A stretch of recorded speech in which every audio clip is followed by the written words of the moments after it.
WKB.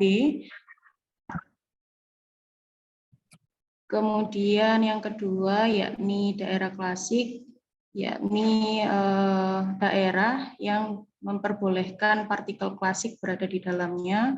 Kemudian yang ketiga yakni tunneling atau efek terobosan. Yang keempat the connection formulas, dan yang terakhir kesimpulan.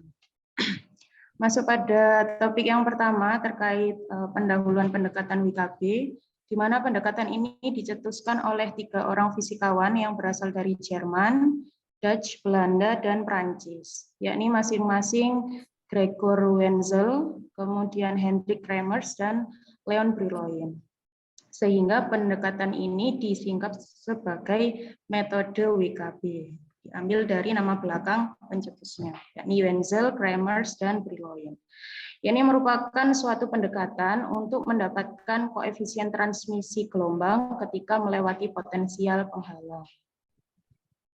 Nah, seperti di gambar di samping, kita tahu bahwa ketika energi potensial V hampir sama dengan energi total E, maka energi kinetik partikel sama dengan 0. Artinya tidak ada gelombang yang ditransmisikan karena energi potensial dan energi yang dimiliki oleh gelombang tersebut sama. Kemudian dalam keadaan ini menjadi tanda batas antara daerah di mana partikel klasik diperbolehkan atau tidak, di mana 2 titik ini disebut sebagai turning points atau titik balik klasik. Selanjutnya, jika pada kondisi E lebih besar dari V, energi yang dimiliki partikel klasik itu lebih besar daripada potensial penghalangnya, maka partikel klasik memiliki energi kinetik, artinya dia bisa menerobos sehingga bisa bergerak secara bebas. Nah, pada kasus V konstan, persamaan yang digunakan adalah persamaan Schrödinger 1 dimensi dengan yang memiliki solusi umum besi sama dengan A E pangkat plus minus IKX dengan panjang gelombang dan amplitudo yang konstan. Jadi nilai A dan K bernilai konstan. Nah, pada kasus V tidak konstan, dalam artian bervariasi secara perlahan, itu bisa dianggap bahwa fungsi gelombang tetap sinusoidal. Namun dengan konsekuensi panjang gelombang dan amplitudonya juga bervariasi secara perlahan. Jadi daerah yang saya tunjukkan menggunakan kursor ini merupakan daerah klasik, yaitu daerah yang memperbolehkan partikel klasik berada di dalamnya. Dan 2 titik pembatas antara daerah klasik itu disebut sebagai titik balik klasik.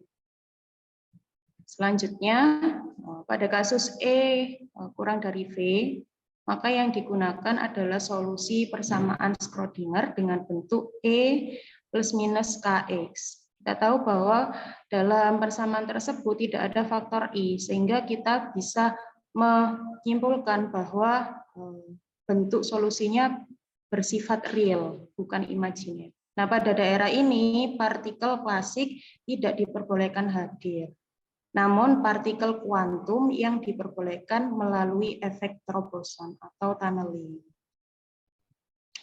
Nah, kemudian kita akan membahas terkait daerah klasik, yaitu daerah yang dibatasi oleh turning point. Nah, diawali dari persamaan Schrödinger, yakni min Haber kuadrat per 2M, D kuadrat per DX kuadrat, besi X plus VX besi X sama dengan E besi X. Nah, adapun persamaan di atas itu dapat ditulis ulang menjadi D kuadrat besi per DX kuadrat. Turunan kedua dari persamaan Schrödinger yang diperoleh sama dengan min P kuadrat per Haber kuadrat besi.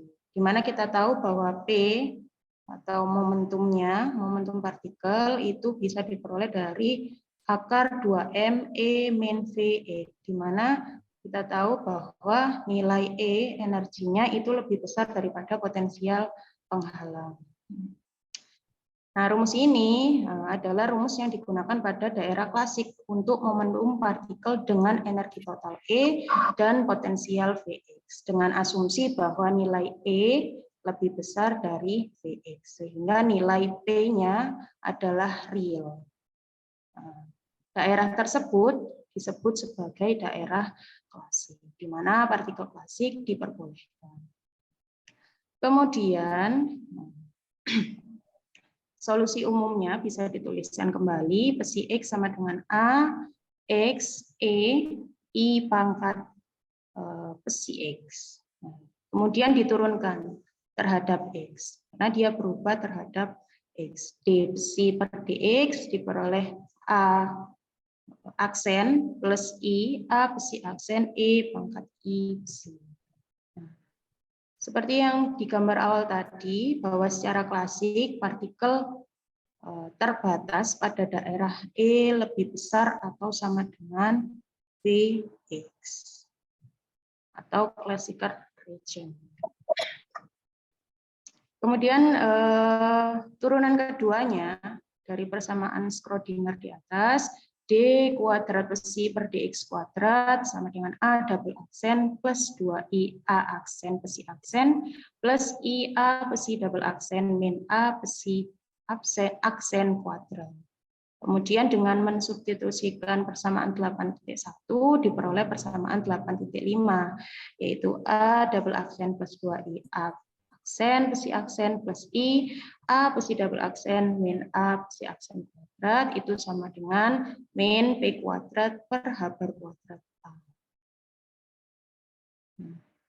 Ini menyatakan dua persamaan yang nyata, yakni satu bagian real dan satu bagian imajiner. Di mana A double aksen min A besi aksen kuadrat itu sama dengan min P kuadrat per H bar kuadrat A. Atau bisa dituliskan A double aksen sama dengan A besi aksen kuadrat min P kuadrat per H bar kuadrat. Sehingga bisa dituliskan kembali 2A aksen besi aksen plus A besi double aksen sama dengan 0, atau A kuadrat besi aksen dalam kurung aksen sama dengan 0. Dari persamaan 8 dan 8.6 dan 8.7 sepenuhnya setara dengan persamaan Schrödinger. Yang keduanya mudah dipecahkan, diperoleh persamaan 8.8. A kuadrat besi aksen sama dengan C kuadrat, atau A sama dengan A sama dengan C per akar besi aksen, di mana C adalah konstanta yang sifatnya real atau nyata.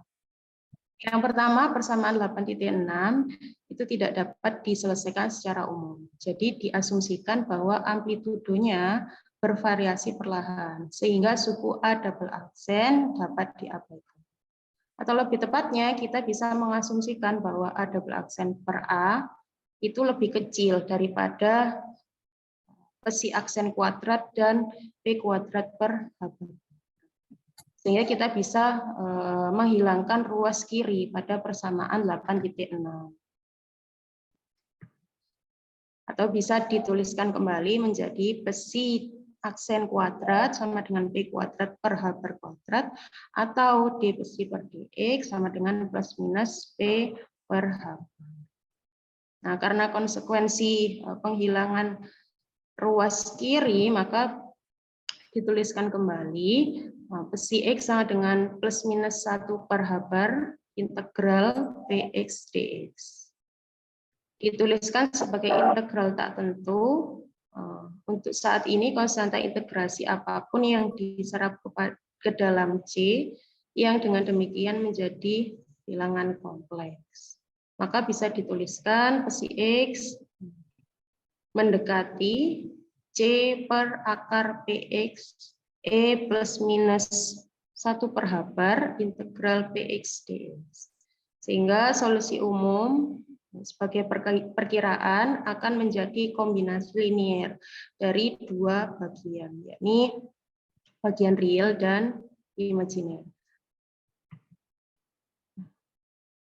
Kemudian pada persamaan 8.11 dituliskan bahwa besi X kuadrat itu besarnya mendekati besar dari C kuadrat per Px kuadrat, di mana Persamaan tersebut menyatakan probabilitas menemukan partikel pada titik X itu berbanding terbalik dengan momentumnya pada titik tersebut.